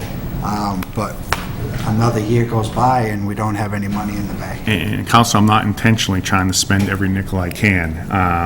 You know, you know, for the last 6 months, I essentially said, unless it's an emergency, you know, stop spending all, because budgets literally are that tight. You know, I don't have any fat in my budget. You know, we are mandated to have a specific quality of effluent that goes out of that plant, and, you know, if we get a lot of rain, that increases the cost, it decreases the revenues, there's so many factors. I can tell you this year, our septic receipts are going to be below projections because we lost essentially 2 months of our revenue from that. That's, you know, I base a lot of my revenues on past years, and with those rains, all my chemical costs go up. A lot of it's flow-paced. I'm not out there trying to spend as much as I can. It's, you know, we are trying to be as cost-effective as we can. It just seems every year it's all woe is us, and we can't do any better than we're doing, and, you know, it's like we come in for increases and we give them to you with the anticipation that we're going to get better, and then we just go, oh, geez, oh. And I'm not trying to do anything wrong, it's just, it's happening, you know, and we keep getting further into the hole, and I just would like to see how we're gonna eventually get to a place where you're, I know, build a new plant, right? make it a new facility, but it just seems like we've given we've tried to make you successful with our rate increases, with our capital improvement loan orders. It seems like we've tried to do everything to make the wastewater treatment facility successful, but it still turns into a money pit. And Council, I want to have one more comment, and I think we're just beating a dead horse, but, you know, I did provide documentation when we needed the money back in the 90s. It all went to the general fund. We turned back millions and millions and millions of dollars. The result is we didn't start taking any proactive measures until after we became an enterprise fund. And then to sit there and say, you guys are doing a horrible job, you put me in a hole, you know, you fill in with cement, and then you threw dirt on it and said, how come you can't get out? Too little, too late is all I can say. You know, we waited until we went down, we went down, we went down. That's all, you know, if you don't feel I'm doing a proper job, I don't know what to tell you. Like I said, I can't gauge. All I know is that we're just spending more and we're not getting it. The costs are going up. Okay. Councilor Connery. Yes, a comment. If anyone hasn't had an opportunity to see the article in the Worcester Telegram today regarding the city of Worcester with regard to a consent decree from the federal courts, I think it would behoove everyone a chance to look at that, because we're going to be faced with the same thing. It's not going to get any better. We got unfunded mandates that are dictated by the state and the federal government, and we have to do them. And Joe made reference to a consent decree. Well, we're going to be faced with the same thing. So fasten your seatbelts, because we're in for a rough ride with the DEP and the EPA.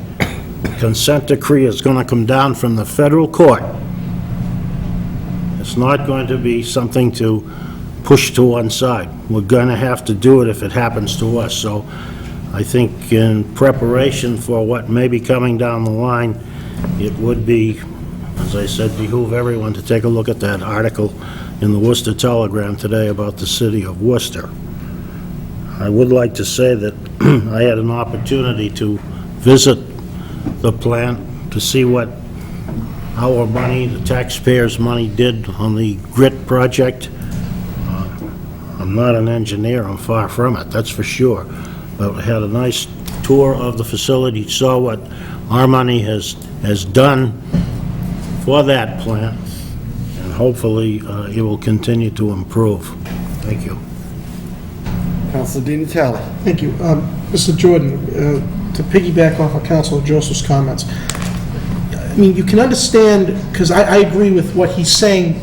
I'm not saying that it's not being managed properly. What we're sitting here doing, though, is the reason when the water department or the wastewater department comes before us for a rate increase, usually what's baked into that rate increase is something that is federally or state mandated that is beyond our control. And if we don't do it, they'll make us do it with fines and penalties.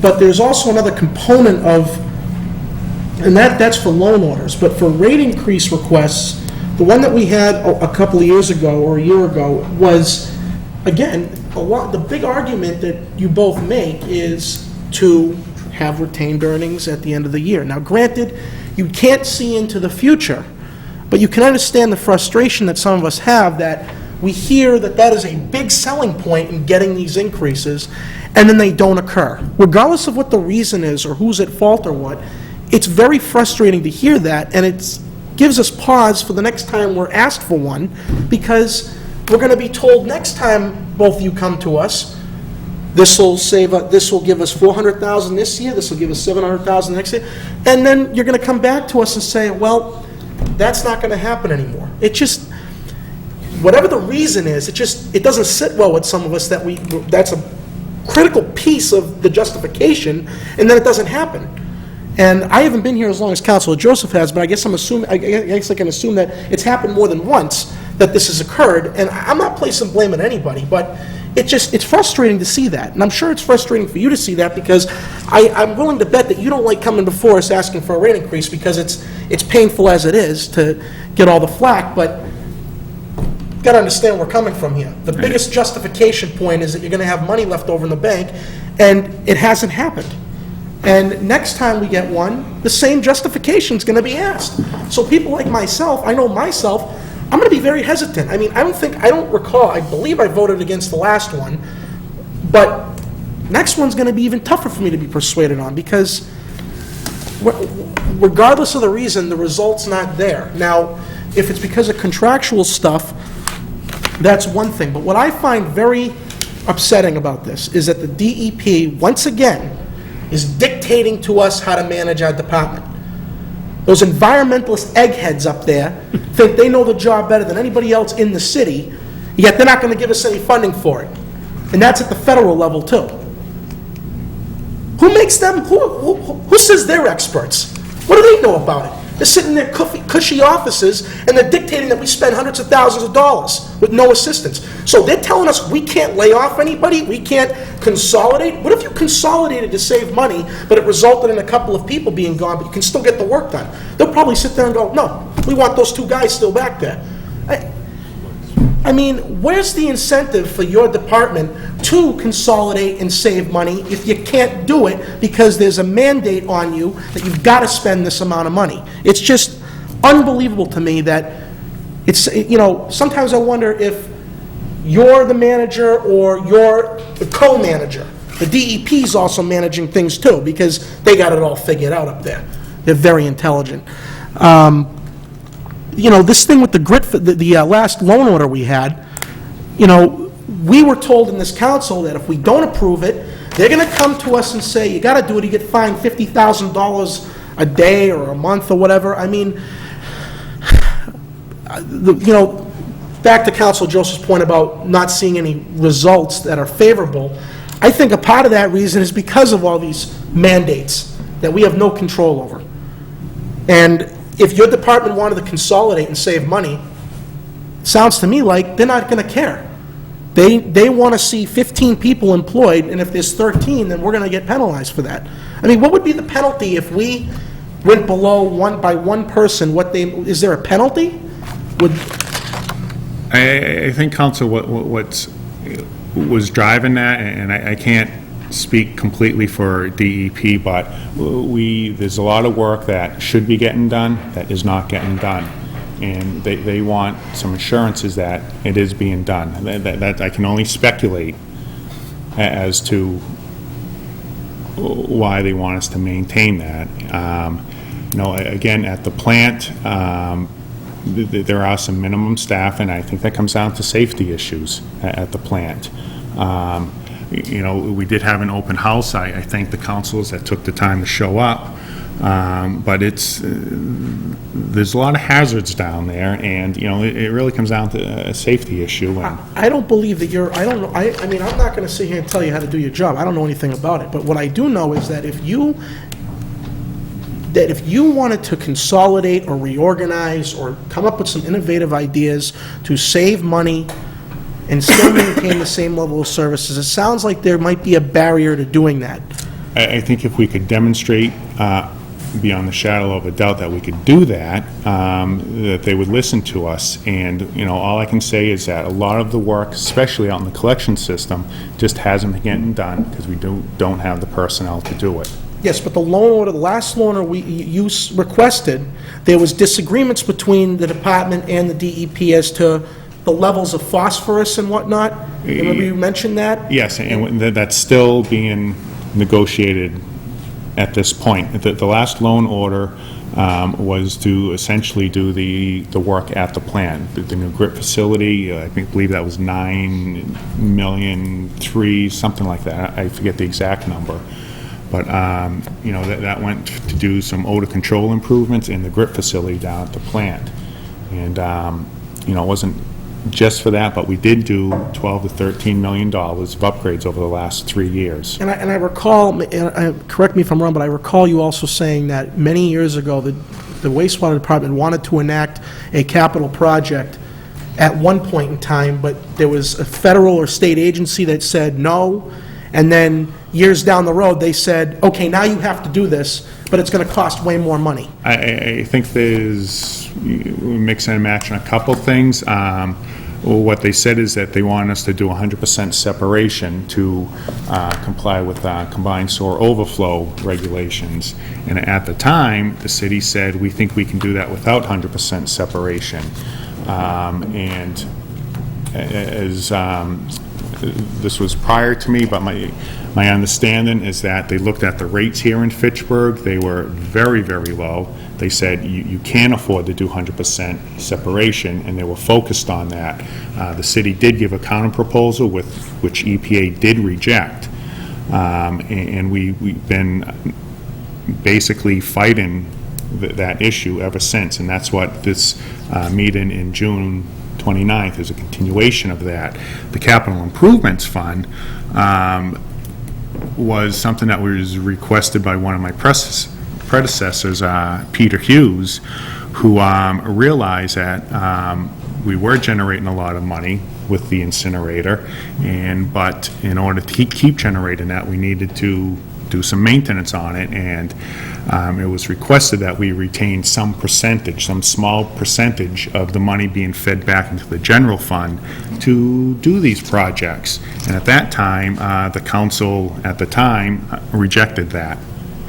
And then he since asked later, well, if I can't do that, he asked for small increases. This was back in the 90s. It was again rejected.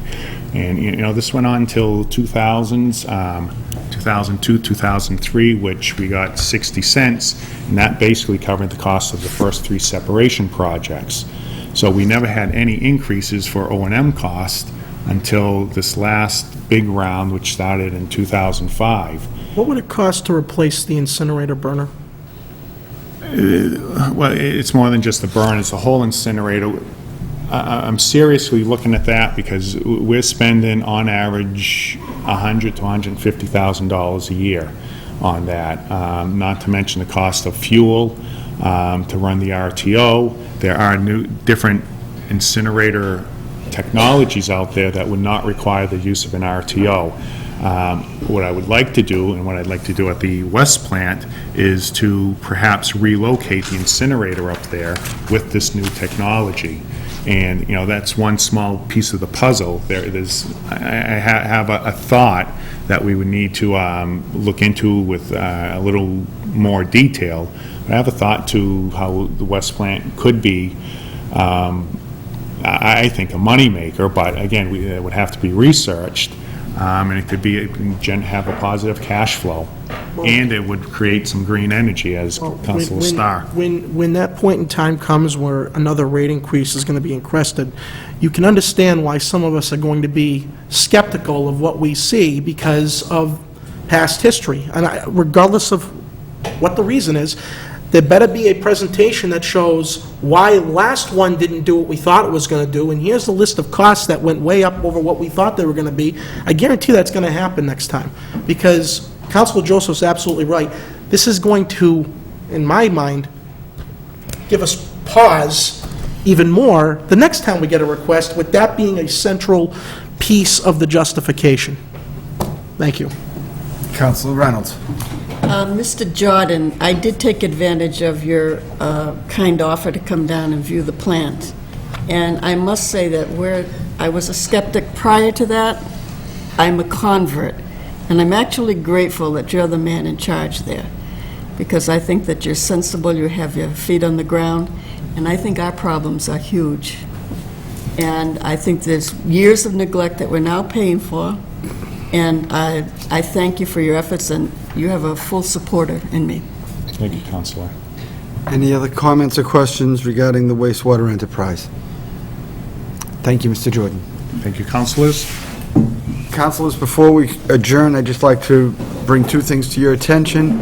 On Tuesday, June 22nd, following the Finance Committee, we will have a budget hearing which has Monty Tech and the school department on it. That also is the night that we referred the mayor's ordinance on the reorganization, so just put that on your agendas. And on Wednesday, June 23rd, we will have the final review, followed by a special meeting of the city council. And at that city council meeting, it'll be up to the council if they choose to. During the CDBG hearings, we held the administrative portion of CDBG in the council as a whole committee, so I will put that on that agenda. If we choose to address it, it will be there. Any further business?